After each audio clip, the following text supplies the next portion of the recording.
어떤 만남은 우연이 아닙니다. 특히 그것이 거의 20년 만에 재회라면 더더욱 그렇죠. 오늘 이야기는 한 남자가 자신을 짓밟았던 과거와 마주하게 되는 순간에 관한 것입니다. 하지만 이건 단순한 복수극이 아닙니다. 이것은 한 사람이 어떻게 품위를 지키며 진짜 승리를 쟁취하는지에 대한 이야기입니다.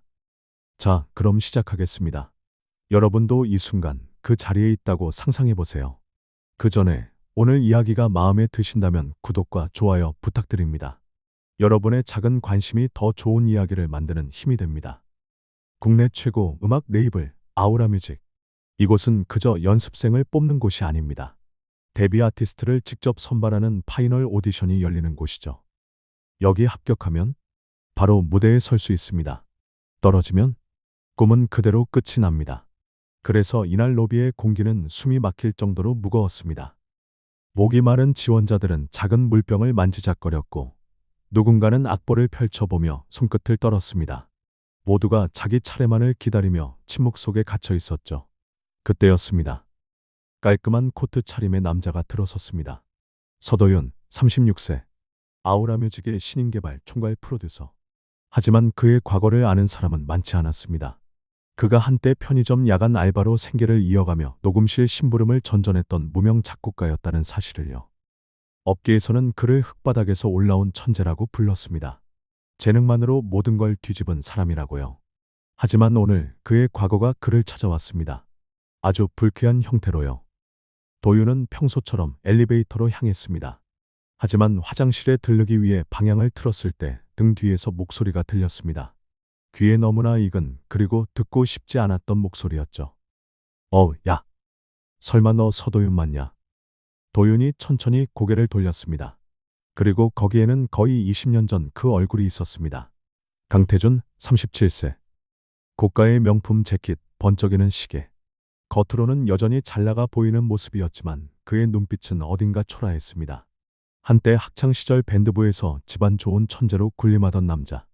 그가 지금 목에 걸고 있는 건 파이널 오디션 지원자 명찰이었습니다. 태준은 도윤을 천천히 훑어봤습니다. 그리고 입가에 비웃음이 번졌죠. 세상 참 좁다. 여기서 널 보게 될 줄이야. 도윤은 조용히 대답했습니다. 오랜만이네요, 태준 씨. 그 침착함이 태준을 거슬리게 만들었습니다. 예전 같으면 눈도 못 마주치던 애가 지금은 마치 자기보다 위에 있는 사람처럼 보였으니까요. 태준은 견딜 수 없었습니다. 그리고 목소리를 높였죠. 야야야, 말 편하게 해. 우리 동창이잖아. 근데 너 여기 왜 왔어? 설마 오디션 보러 온 거야? 하하. 얘 고등학교 때 급식비도 못 내서 굶던 앤데. 로비가 순간 얼어붙었습니다. 30명이 넘는 지원자들의 시선이 동시에 두 사람에게 꽂혔죠. 누군가는 저게 뭐지? 하는 표정으로, 누군가는 불편하다는 얼굴로 그들을 바라봤습니다. 하지만 도윤은 흔들리지 않았습니다. 그는 그저 조용히 서 있을 뿐이었죠. 그 침착함이 태준을 더 자극했습니다. 아, 미안. 과거 이야기하면 안 되는데. 근데 진짜 신기하다. 너 같은 애가 여기까지 오다니. 태준은 일부러 크게 웃으며 도윤에게 다가왔습니다. 그리고 다음 순간, 쿵. 태준이 일부러 도윤의 어깨를 세게 부딪혔습니다. 도윤이 들고 있던 서류 파일이 바닥으로 떨어지며 흩어졌죠. 아, 이런. 미안해. 내가 좀 덜렁거려서. 네가 주워야겠다. 주변 지원자 몇 명이 불편한 표정으로 고개를 돌렸습니다. 하지만 아무도 나서지 않았습니다. 오디션 전이라는 공기 속에서 사람들은 용기보다 안전을 택했죠. 도윤은 천천히 무릎을 꿇고 서류를 주었습니다. 표정은 여전히 담담했습니다. 그 모습을 보며 태준은 만족스러운 표정을 지었습니다. 역시 여전하네, 쫄아. 하지만 그는 몰랐습니다. 도윤이 지금 무엇을 참고 있는지를요. 도윤이 서류를 다 주워 담았습니다. 그리고 일어서려는 순간 태준이 발을 쭉 내밀었습니다. 잠깐만. 신발에 먼지 좀 털어줘. 너 어차피 오디션 떨어질 거잖아. 이것도 경험 아니겠어? 이 순간 로비는 다시 조용해졌습니다. 누군가는 고개를 돌렸고 누군가는 불편한 표정으로 입술을 깨물었습니다. 너무하는 거 아니야? 저 사람 왜 저래? 속으로는 모두 그렇게 생각했지만 아무도 나서지 않았습니다. 자신의 꿈이 달린 오디션 전에 누가 감히 위험을 감수하겠습니까? 이 순간 여러분이라면 어떻게 하셨을까요? 도윤은 태준의 발을 잠시 내려다봤습니다. 그리고 천천히 고개를 들어 태준의 눈을 똑바로 바라봤습니다. 3초, 5초, 10초. 그리고 도윤이 조용히 하지만 단단하게 말했습니다. 죄송하지만 그건 제가 할 일이 아닙니다.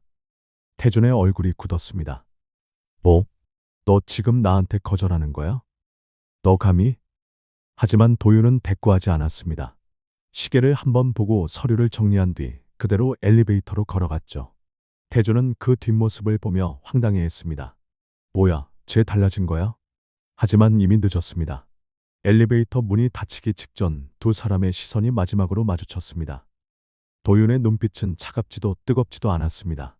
그저 담담했을 뿐이죠. 하지만 그 눈빛 속에는 이런 메시지가 담겨 있었습니다. 나는 더 이상 20년 전의 그 애가 아니다. 엘리베이터 문이 닫혔습니다. 이 두 사람의 이야기를 이해하려면 우리는 거의 20년 전으로 돌아가야 합니다. 고등학교 3학년. 그때 도윤과 태준은 같은 밴드부 소속이었죠. 하지만 그들의 관계는 동료가 아니었습니다. 가해자와 피해자였습니다. 어느 봄날 점심시간, 도윤은 급식실 입구에 서 있었습니다. 하지만 줄을 서지 않았습니다. 서지 못했습니다. 급식비를 내지 못했으니까요. 도윤의 집은 6개월 전 망했습니다. 아버지의 사업 실패로 하루아침에 모든 게 무너졌죠. 어머니는 새벽 4시부터 식당에서 일했고 아버지는 빚쟁이들을 피해 잠적했습니다. 도윤의 통장에는 2,400원이 전부였습니다. 급식비는 한 달에 5만 8천 원. 선택의 여지가 없었습니다. 도윤은 조용히 급식실을 빠져나가려 했습니다. 친구들이 보지 않길 바라며 교실로 돌아가려 했죠. 그때였습니다. 야, 서도윤, 밥 안 먹어? 아, 맞다. 얘 급식비 못 냈지. 얘 돈 없어서 못 먹는데. 급식실이 순간 조용해졌습니다. 300명이 넘는 학생들의 시선이 도윤에게 쏠렸죠. 태준은 친구들과 함께 계속 웃었습니다. 도윤은 그저 고개를 숙인 채 서 있을 뿐이었습니다. 누군가 웃었고, 누군가 수근거렸고, 누군가는 불쌍하다는 표정을 지었습니다. 하지만 아무도 도윤을 도와주지 않았습니다. 도윤은 급식실을 뛰쳐나갔습니다. 그날 그는 굶었습니다. 아니, 그날만이 아니었습니다.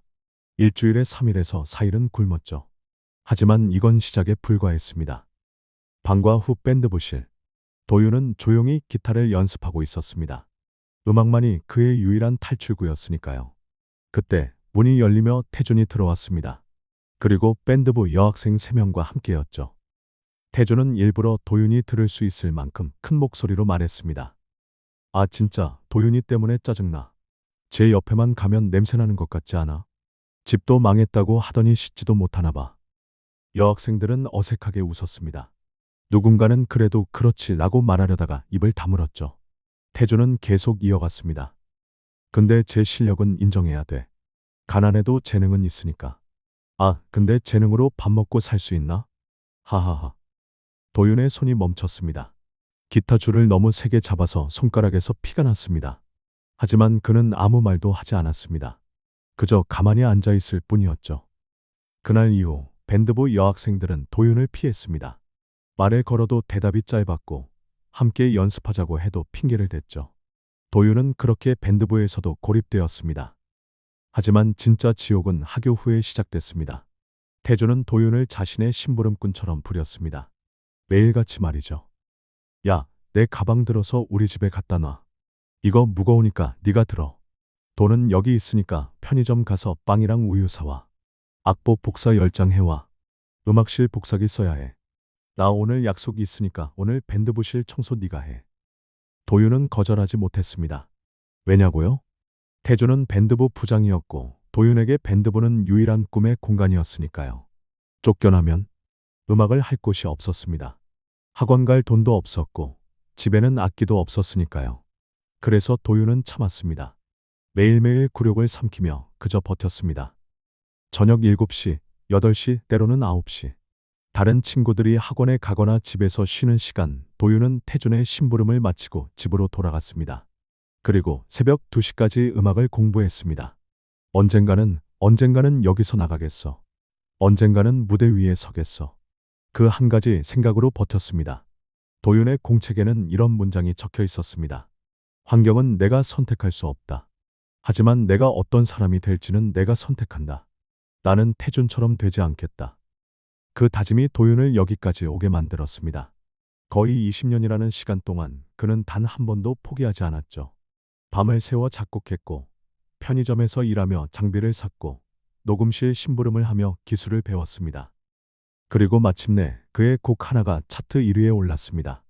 거기서부터 모든 게 바뀌었죠. 이제 그는 누군가의 꿈을 선택할 수 있는 사람이 되었습니다. 그리고 오늘 그 선택의 순간이 찾아온 겁니다. 15층 오디션룸.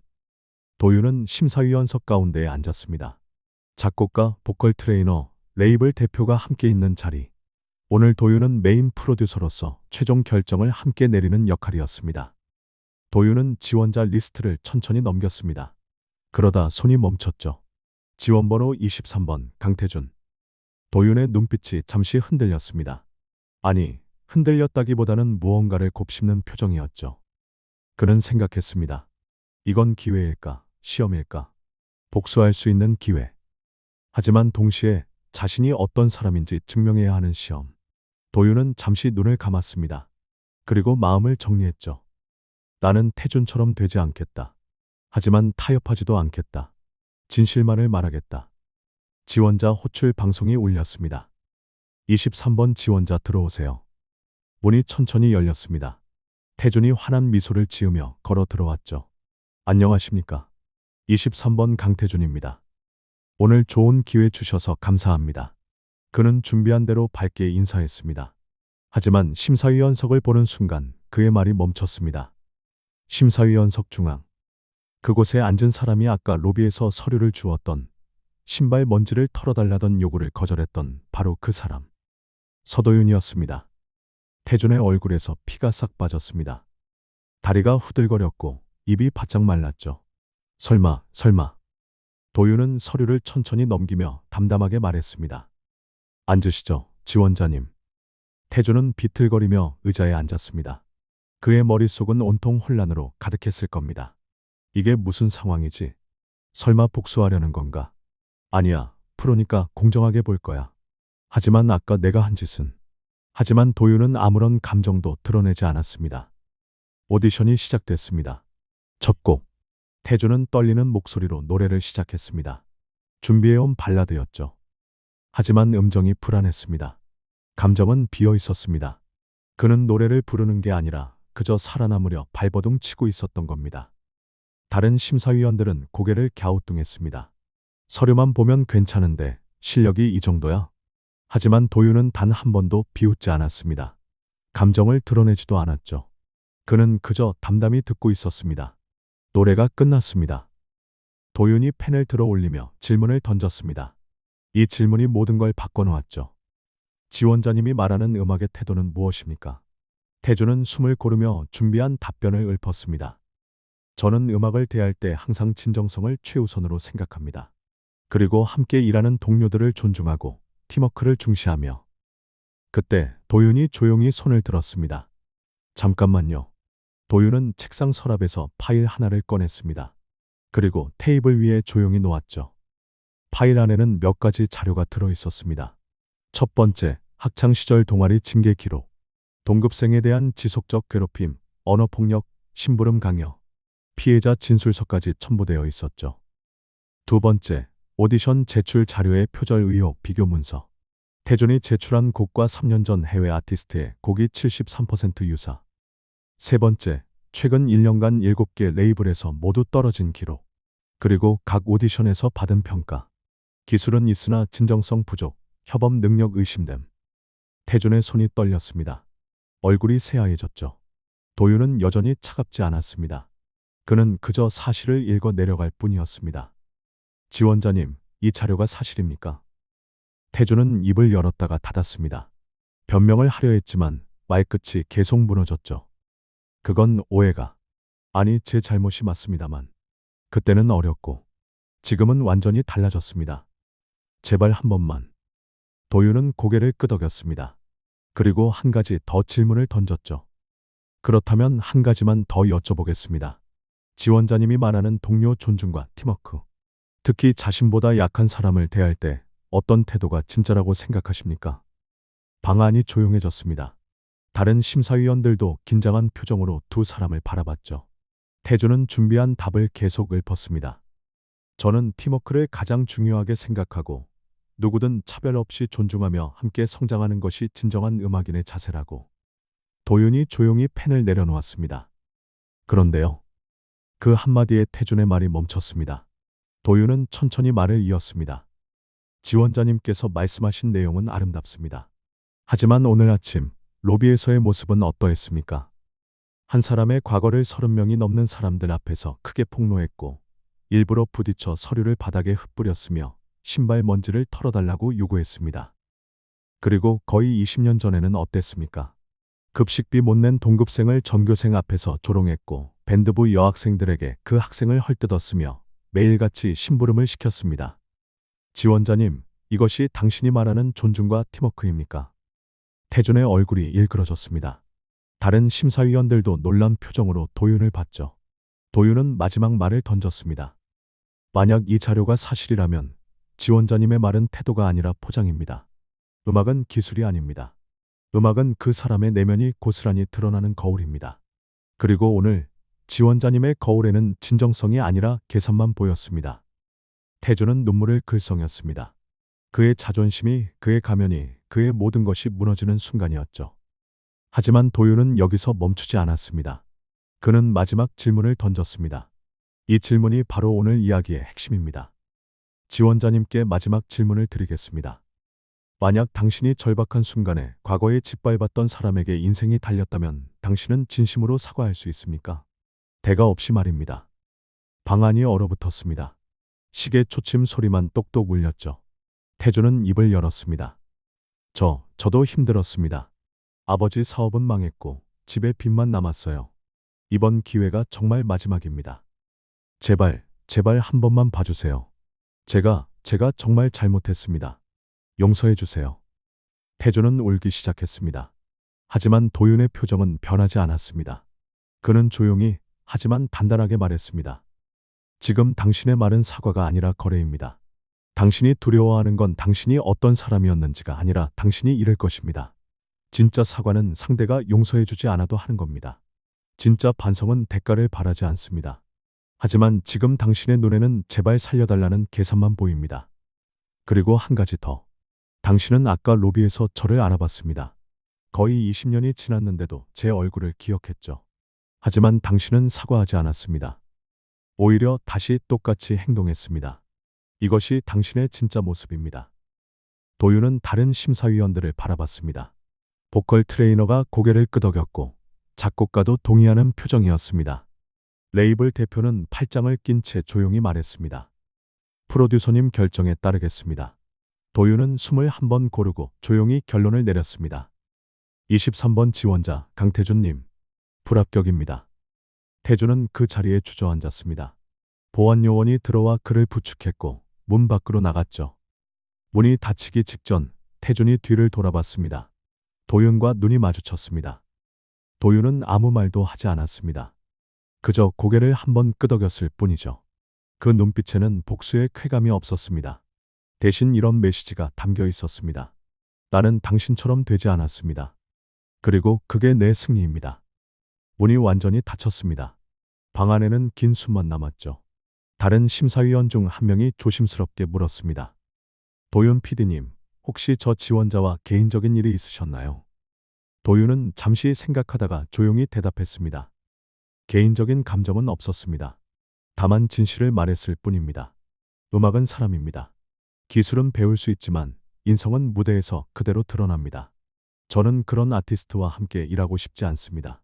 그게 전부입니다. 심사위원들은 모두 고개를 끄덕였습니다. 그들도 알았던 거죠. 오늘 도윤이 내린 결정이 옳았다는 것을요. 그날 저녁, 모든 오디션이 끝난 후 도윤은 회사를 나섰습니다. 오늘 하루가 길었습니다. 감정적으로 힘든 하루였죠. 도윤은 오랜만에 혼자만의 시간을 갖기로 했습니다. 근처 레스토랑으로 향했습니다. 라페르.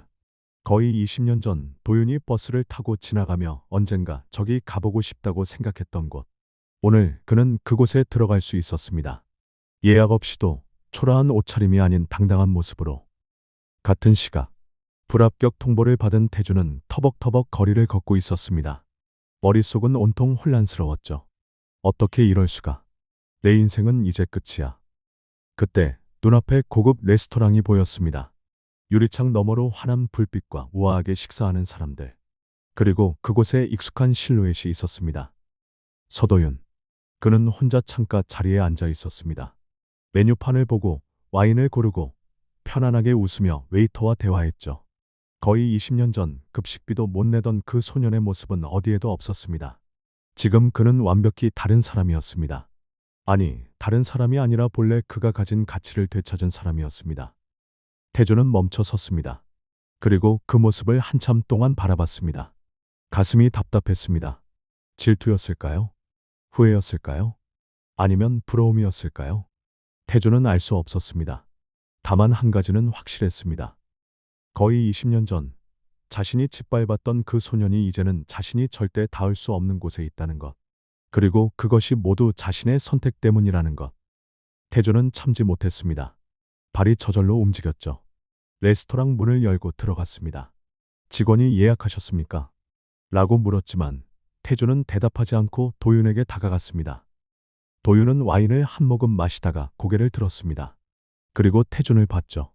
잠시 침묵이 흘렀습니다. 태준은 떨리는 목소리로 말했습니다. 내가 미안해. 그때 내가 정말 잘못했어. 나도 몰랐어. 내가 얼마나 나쁜 짓을 했는지. 도윤은 잠시 태준을 바라봤습니다. 그리고 조용히 말했습니다. 태준 씨, 당신이 정말 미안하다면 그건 제가 아니라 당신 자신에게 해야 할 사과입니다. 당신이 용서받고 싶은 건 저희 용서가 아니라 당신 자신의 용서일 겁니다.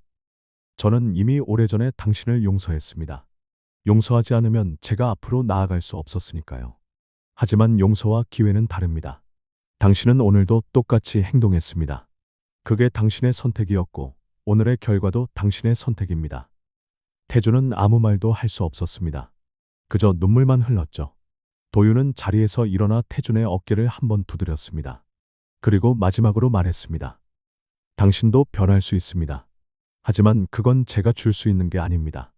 당신 스스로 선택해야 하는 겁니다. 부디 더 나은 사람이 되길 바랍니다.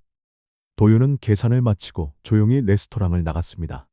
태준은 그 자리에 멍하니 서 있었죠. 직원이 태준에게 다가와 말했습니다. 손님, 예약이 없으시면. 태준은 고개를 끄덕이고 레스토랑을 나갔습니다. 유리창 너머로 도윤의 뒷모습이 점점 멀어져 갔습니다. 태준은 그 뒷모습을 한참 동안 바라봤습니다. 그리고 깨달았습니다. 진짜 패배는 오디션에서 떨어진 게 아니라 자기 자신을 잃은 것이라는 걸. 여러분, 오늘 이야기는 복수극처럼 보일 수 있습니다. 하지만 이건 복수가 아닙니다. 이건 한 사람이 어떻게 품위를 지키며 진짜 승리를 쟁취하는지에 대한 이야기입니다. 도윤은 태준에게 복수하지 않았습니다. 그는 태준이 스스로 자신의 결과를 마주하게 만들었을 뿐이죠. 진짜 승리는 상대를 짓밟는 게 아닙니다. 진짜 승리는 상대와 같은 사람이 되지 않는 겁니다. 도윤이 진짜 이긴 건 오디션이 아닙니다. 그가 진짜 이긴 건 자기 자신과의 싸움이었습니다. 무대 위의 승리는 실력만이 아니라 끝까지 자신을 무너뜨리지 않은 사람됨에서 온다. 환경은 선택할 수 없지만 인성은 스스로 만드는 것입니다. 가난이 도윤을 정의하지 않았고 굴욕이 도윤을 무너뜨리지 않았습니다. 그는 자신이 선택한 사람이 되었습니다. 그리고 그것이 진짜 승리였습니다. 여러분도 언젠가 자신을 힘들게 했던 사람과 마주칠 날이 올 겁니다. 그때 여러분은 어떤 선택을 하시겠습니까? 같은 방식으로 복수하시겠습니까? 아니면 더 나은 사람이 되어 증명하시겠습니까? 오늘 이야기가 여러분에게 작은 힌트가 되길 바랍니다. 여기까지입니다. 긴 이야기 들어주셔서 감사합니다. 오늘 영상이 도움이 되셨다면 구독과 좋아요, 그리고 알림 설정까지 부탁드립니다. 앞으로도 여러분의 마음에 울림을 주는 이야기로 찾아뵙겠습니다. 감사합니다.